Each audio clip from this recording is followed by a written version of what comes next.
Declaration of Independence was signed on July 4th, 1776. Wrong. All right, so, a little historical fact. On July 1st, 1776, the Second Continental Congress, they met in Philadelphia, Pennsylvania. And on the following day, the second, 12 of the 13 colonies voted in favor of Richard Henry Lee's motion for independence. Delegates then spent the next 2 days debating and revising the language of a statement drafted by Thomas Jefferson. Remember, the Declaration was a rough draft by Thomas Jefferson. On July 4th, which we celebrate with fireworks and picnics, Congress officially adopted the Declaration of Independence. So they adopt it. As a result, that day becomes Independence Day. But nearly a month would go by, however, before the actual signing of this document. All right.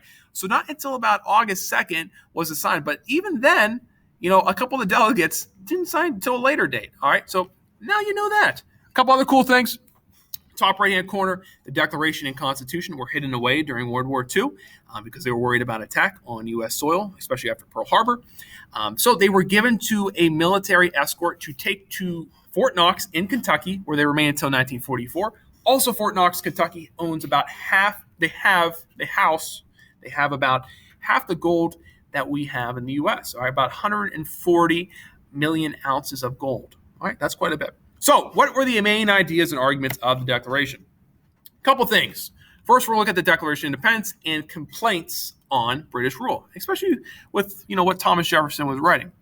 Thomas Jefferson, he ended up writing the first draft. This announced the final step in the colonists' resistance to the British government. It would reject the sovereignty or authority of the crown. Basically, they are renouncing the monarchy, and they are sick and tired of British rule. All right, so look at these pictures over here. The preamble of the Declaration: we hold these truths to be self-evident, that all men are created equal, that they are endowed by the Creator with certain unalienable rights, that among these are life, liberty, and the pursuit of happiness. And I will let you guys read the rest of that to yourself. But to summarize that, because, English language is kind of difficult back in the day.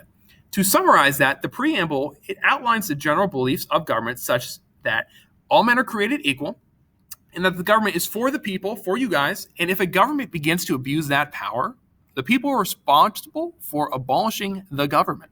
All right.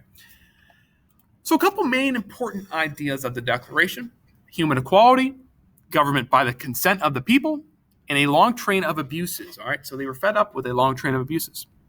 At first, colonists were fine with British rule. All right, so we took a virtual trip of Williamsburg, and we looked, we investigated what life was like. At first, they were okay with it until their rights were being destroyed. All right, so they wanted their rights to life, liberty, and pursuit of happiness. Unfortunately, King George III, he violated this compact by repeatedly depriving colonists of their rights. All right, and colonists would end up worrying about an absolute monarchy, an absolute tyranny. Remember, we just looked at dictatorships with our types of government, so that's kind of what was going on. So King George III sought to destroy laws passed by the 13 colonies.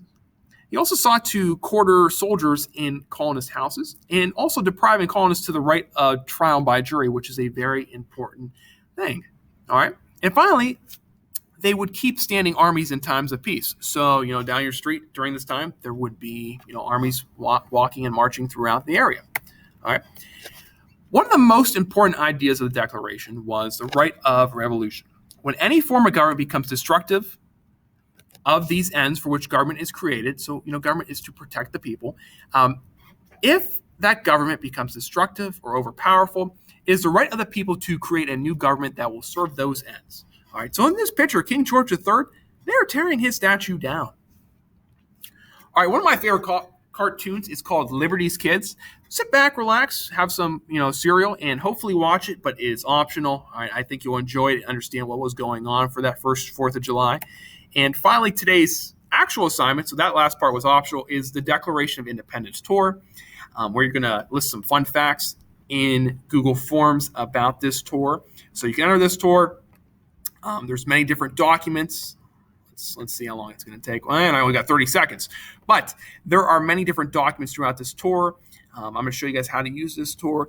You can go up to here, check out different things. Today I want to focus on the Declaration of Independence and the road to independence, but you can look elsewhere and have a good time doing this. Enjoy your virtual tour. If you have any questions, always let me know. You can email me or call me, and we'll have some good discussion on Thursday about our tour. All right. I will see you all later.